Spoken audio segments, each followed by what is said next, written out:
The river beyond the fog. In a quiet, forgotten corner of the world, surrounded by misty hills and tangled woods, lay a small village named Ellensworth. People there lived simple lives, raising goats, farming the land, telling stories by firelight. But beyond the forest, hidden in a thick fog that never lifted, was a river no one dared approach. They called it the river beyond the fog. It was said to be cursed, that anyone who went there never returned the same. Some said they saw things in the mist, faces of lost loved ones, shadows of regrets. Others claimed the river whispered secrets no one was meant to know. But to 17-year-old Kael, the river was a mystery he needed to solve. Kael had always felt out of place in Ellensworth. He was restless, full of questions, and carried a heart heavy with anger. His father, a stone-faced man who rarely spoke, had never forgiven Kael for something he didn't even understand.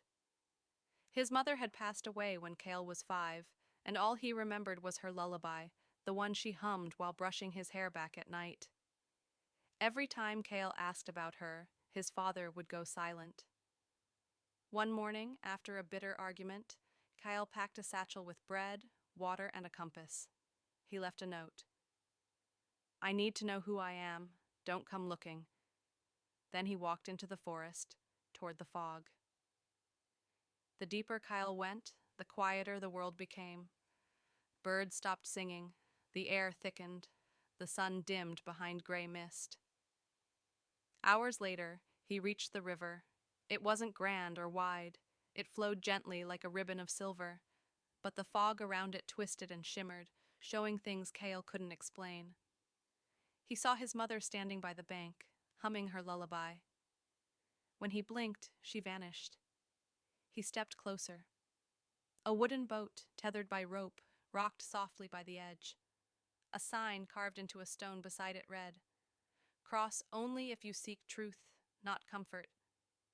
Without hesitation, Kael climbed in. The moment he pushed off, the fog thickened and the river began to pull the boat. He had no oar, no way back, and then the whispers began. Not ghostly voices, but memories, regrets, things Kael had buried. "You lied to your friend, Jonah. You wished your father dead. You let your sister cry alone that night." Kael clutched his ears. "Stop!" But the boat kept gliding. Then the whispers changed. "You were only a child. You longed to be loved. You needed answers no one gave." Kael's breath hitched. Through the mist, he saw visions. His mother, holding him as a baby, singing by the fire. His father, staring out a window after her funeral, tears silently falling. Kael, 5 years old, hiding behind a chair while men from the village whispered about an accident. His heart pounded. He finally spoke aloud. "What happened to her?" A voice, soft, female, answered, "You've always known. You just weren't ready." And suddenly Kael remembered. His mother had died trying to save him. He had run into the riverbank chasing a butterfly, slipped into the current, and she jumped in after him. She saved him, but never came out. The guilt hit him like a stone. He fell to his knees in the boat. But then, warmth. The fog around him lifted slightly, revealing a sky laced with light. A woman's voice whispered, "Let go." "It was never your fault." Kael cried, not from fear, but from release. The boat reached the opposite bank.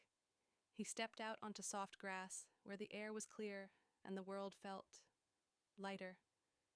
Waiting there was a man, older, dressed in simple clothes with kind eyes. He spoke gently. "Welcome to the other side. Few make it here." "Where am I?" "You're where truth lives, but truth isn't a place. It's acceptance." Kael shook his head. "I don't understand." "You came seeking answers, and you found them. Now you must choose, return and live differently, or stay and forget everything." Kael froze. "Forget?" "Yes. Peace, but without memory. Or go back and carry what you've learned." Kael looked at the sky, then at his hands. "I want to go back. I want to forgive. I want to live with what I know." The man smiled. Then cross again. The boat was waiting. This time the river was calm, no whispers, just silence, and the sound of Kael's heart, steady and strong. When he reached the original bank, morning was breaking. The fog had thinned. Kael walked back through the forest, each step lighter. When he reached the village, no one believed where he'd been, but they noticed the change. He helped his neighbors. He laughed more. He listened. Most importantly, he went home. His father stood on the porch, surprised. "I'm sorry," Kael said simply. The old man nodded, then did something Kael had never seen. He opened his arms, and Kael stepped into them. No words, just healing. Moral of the story: we all carry fog, memories, regrets, pain, but only by facing it can we truly cross into the light.